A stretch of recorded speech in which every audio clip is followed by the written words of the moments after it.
2 penalties, a safety car that never came in when everyone expected it to, and a Ferrari 1-2 at Silverstone that existed for barely 90 seconds before disappearing because a screen displayed a message it was never meant to show. Lewis Hamilton crossed the finish line in 3rd place at his home Grand Prix, which on paper looks like a podium finish, but in reality it felt like one of the most frustrating afternoons of his Ferrari career, ending with him standing on the podium still unsure whether he would even remain classified 3rd by the time the evening arrived. So how did Ferrari's strategy to secure 2nd place unravel into a situation where Hamilton was stuck in 3rd on fresh tires he never had the chance to use, while also facing the possibility of dropping as far down as 14th? The story begins with a decision that triggered everything, on lap 48 out of 52. Max Verstappen lost control of the rear of his Red Bull at Stowe, one of the fastest corners on the circuit, sliding into the gravel and retiring from the race with a burst of frustration over the radio. The safety car was deployed immediately, and Ferrari had only a few seconds to make a critical call, a moment that passed quickly on the broadcast but carried enormous consequences. Charles Leclerc was leading the race, with Hamilton running 2nd directly behind him, and both Ferrari drivers were called into the pits for fresh soft tires. Meanwhile, George Russell in the Mercedes chose to stay out on older medium tires, and that single decision instantly cost Hamilton 2nd place because Russell simply drove past the pit lane and inherited the position. On the timing screens, Ferrari had effectively dropped their own driver from 2nd to 3rd deliberately, placing a calculated bet on a late restart. If the race had gone green for even one final lap, Hamilton would have been armed with brand new soft tires, while Russell would have been forced to defend on worn mediums that had already shown signs of a slow puncture earlier in the race. That difference was not minor, it was the kind of advantage that could decide everything, like a driver holding a hammer chasing another dealing with a problem. One green lap would likely have allowed Hamilton to overtake Russell and secure 2nd place, giving Ferrari a 1-2 finish at the British Grand Prix. The opportunity was perfectly set, and Ferrari only needed the race to restart under green conditions, but that moment never came, and the reason behind it was a regulation that most fans had not even heard about until that day. What unfolded in the final laps depended entirely on precise timing. With the safety car leading the field, race control needed to manage the lapped cars so that the leaders could battle cleanly if the race restarted, which is standard procedure. On lap 50, the lapped drivers were instructed to unlap themselves and rejoin at the back of the field. Then on lap 51, the information screens displayed the message everyone had been waiting for, stating that the safety car was ending. To drivers, teams, and commentators alike, that message clearly indicated that a green flag restart was coming, setting up a one-lap sprint to the finish. At that moment, Ferrari's gamble appeared ready to succeed, except the message was not the result of a real decision but rather a system error. It appeared on the screens due to a software glitch in the timing system and should never have been shown at all. The display suggested that racing would resume, but the system itself was simply incorrect, and beneath that error was the actual rule controlling the situation. According to Article B 5.13.5, one full lap must be completed after the unlapping process before the safety car is permitted to return to the pits. The instruction for lapped cars to unlap themselves was issued as the safety car crossed the line to begin lap 51, meaning that by the strict wording of the regulation, the earliest possible moment for the safety car to come in was at the end of lap 52, which was also the final lap. With no laps remaining to race under green conditions, the safety car stayed out, and Leclerc crossed the finish line under caution to claim victory. The Silverstone crowd, which numbered well over 100,000 fans who had come largely to support Hamilton, began booing even before the checkered flag had fully waved. What could have been a Ferrari 1-2 finish was lost, not because of a brilliant move by a rival team, but because of a timing sequence that effectively started one lap too late. This outcome immediately sparked debate throughout the paddock. Critics quickly pointed out that race control was not strictly required to wait for every lapped car to fully catch up to the back of the field before restarting, as the regulations only demand that the field proceeds at a reasonable speed. The track was dry, there was no debris, and conditions were perfectly safe for a restart, meaning the race could have gone green. Instead, officials followed a slower and more cautious procedural approach. An even sharper criticism emerged, highlighting that if the unlapping process had been initiated just 2 laps earlier, there would have been enough time to allow a proper racing finish under green flag conditions. Those 2 laps represented the entire difference between a dramatic one-lap battle for a Ferrari 1-2 and a controlled procession behind the safety car. And that is where the situation becomes almost unbelievable, because the margin between excitement and disappointment came down to a sequence of decisions and timing that left everyone questioning what might have been.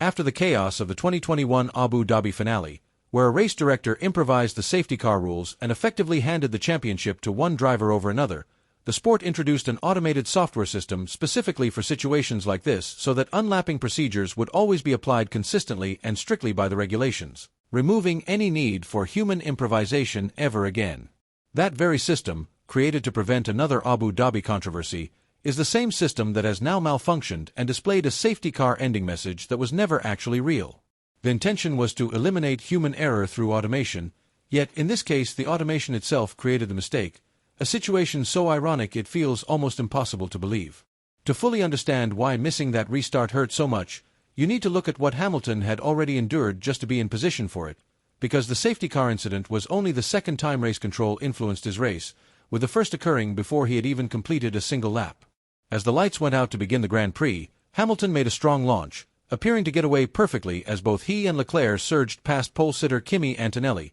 putting Ferrari into first and second place while the home crowd erupted in celebration. However, the sensors detected something that was not visible to the spectators, as Hamilton's car had moved slightly before the lights were extinguished, constituting a jump start. The evidence was precise and almost forensic, showing that after the third red light illuminated and before the official start signal, the car had crept forward, visible in the rotation of the yellow Pirelli lettering on the tire moving upward before the lights went out. The minimal nature of the movement was irrelevant, because any motion within that window is classified as a false start under Article B 5.11.1, resulting in a 5-second penalty. While 5 seconds might not initially sound severe, its impact became clear during the race. Hamilton was required to serve the penalty during his pit stop, remaining stationary for 5 seconds before his mechanics could begin work, turning what should have been a routine stop of around 2.5 seconds into a lengthy 8.8-second delay. When he rejoined the race, he found himself trapped in heavy traffic, and notably Ferrari had chosen not to inform him about the penalty before he entered the pits,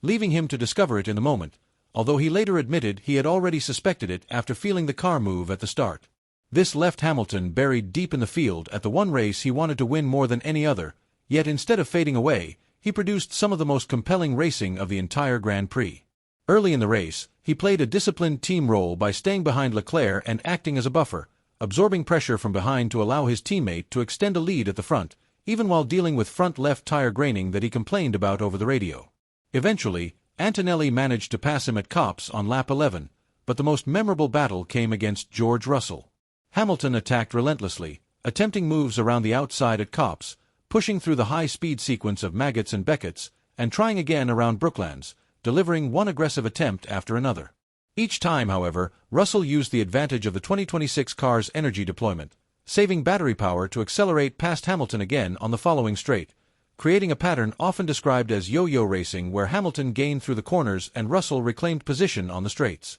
It was only after Russell suffered a slow puncture in his right rear tire that Hamilton was finally able to make the overtake stick. He then continued his recovery by chasing down Max Verstappen and passing him on the Wellington straight on lap 38, climbing back into third place purely on merit after starting setback and serving a penalty. That overtake on Verstappen would later prove significant in ways that were not immediately obvious. From a jump start penalty and being stuck in traffic, Hamilton had fought his way back to a podium position through determination and skill. And just as the story was building toward a remarkable comeback, the narrative shifted again. Because while much of the attention focused on Hamilton holding third place, it is easy to forget that the driver leading the race at that moment was not Leclerc, adding another twist to an already dramatic and frustrating afternoon. For most of the afternoon, the fastest car at Silverstone was Kimi Antonelli's Mercedes, with the 19-year-old championship leader starting from pole position and, once the pit stop phase settled, holding a tire advantage of roughly 10 laps fresher than Leclerc along with a gap that was rapidly closing. He reduced that distance quickly, and by lap 41 the margin had dropped to just over 3 seconds and was continuing to shrink, making the outcome appear inevitable to anyone watching as the win seemed firmly within his grasp. Then everything changed in an instant when something on the car failed, as the front left wheel shield on his Mercedes came loose, a component responsible for managing airflow around the tire, and once it dislodged it completely disrupted the aerodynamic balance of the car. Antonelli was forced to dive into the pits for a new front wing and fresh tires, but the damaged piece could not be fully addressed without another stop, ultimately resulting in 3 pit stops in total. A driver who had been on course for victory suddenly found himself down in 10th place on track, and after receiving a 5-second penalty for repeatedly exceeding track limits, he was officially classified 16th, an astonishing result for the championship leader. What had looked like a certain win at Silverstone was taken away by a loose piece of carbon fiber, and his once comfortable lead in the standings over Russell was reduced to just 25 points. On almost any other race weekend, that storyline alone would have dominated the headlines, but this particular Sunday was defined by the stewards, and their involvement with Hamilton was not over yet. Around 40 minutes after the race concluded, the FIA summoned car number 44 along with a Ferrari representative to a hearing, citing a possible violation of Article B 1.8.4, the regulation that requires drivers to clearly reduce speed when passing through a sector under yellow flags or a virtual safety car, a rule designed to protect marshals working beside an active circuit and treated with the utmost seriousness. The focus of the investigation centered on Hamilton's actions during his overtake on Verstappen on lap 38, when Nico Hülkenberg's Audi had stopped near the pit straight, triggering a virtual safety car period, and the allegation suggested that Hamilton may have been gaining time and overtaking when he should have been slowing down. Radio communications from a driver directly behind him hinted at frustration and were later considered as part of the evidence, especially after that driver pitted and dropped position. The implications of a second penalty were severe, because the race had ended under the safety car, meaning the entire field crossed the finish line closely packed together. Hamilton finished third, but with only 0.7 of a second separating him from the cars behind, and adding a 5-second penalty to such a narrow gap would not simply cost him a position or two but would drop him all the way down to 14th, effectively erasing his podium and nearly all of his points. Hamilton was fully aware of this possibility and spoke candidly in front of the cameras, acknowledging both the jump start and the potential yellow flag issue, admitting that it had been one of those days where problems kept stacking up, and he openly expected that he might lose the podium. This leads directly to the central question, whether the FIA had unfairly targeted Hamilton at his home race, and the honest answer does not support that claim despite the speculation circulating online. The false start penalty was justified, as he moved early and even admitted it himself, with both sensor data and onboard footage confirming the infringement. The safety car ending that eliminated the chance of a Ferrari 1-2 was not directed at Hamilton specifically, as it affected the entire field, denied fans a proper restart, and resulted from a combination of software failure and strict adherence to regulations rather than any deliberate decision against Ferrari. The yellow flag investigation also falls under consistency rather than bias, especially considering that Russell had faced a nearly identical situation in Austria just a week earlier and was cleared, making it a matter of whether Hamilton's case met the same standard. However, fairness does not lessen the frustration of the situation, and when everything is considered together, the sequence of events paints a harsh picture: a jump start penalty that dropped him into traffic, an impressive recovery drive through the field, a strategic call that could have secured a 1-2 for Ferrari only to be undone by a system glitch, and a podium result left uncertain due to a rule that had been interpreted differently for a rival just days before. It is not evidence of a conspiracy,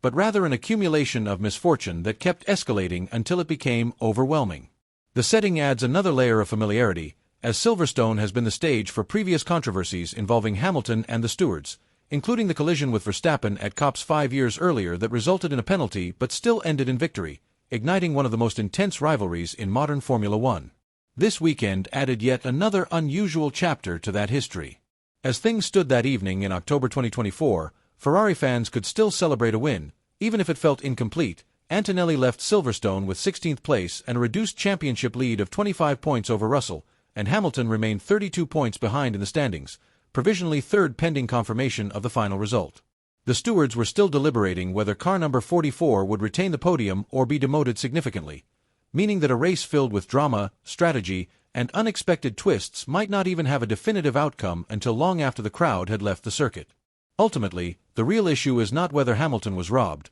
but whether a sport that prides itself on precision measured in milliseconds can continue to allow its biggest moments to be decided by technical glitches and rigid rule interpretations, because Silverstone may not be the last example of this problem, only the most prominent one so far.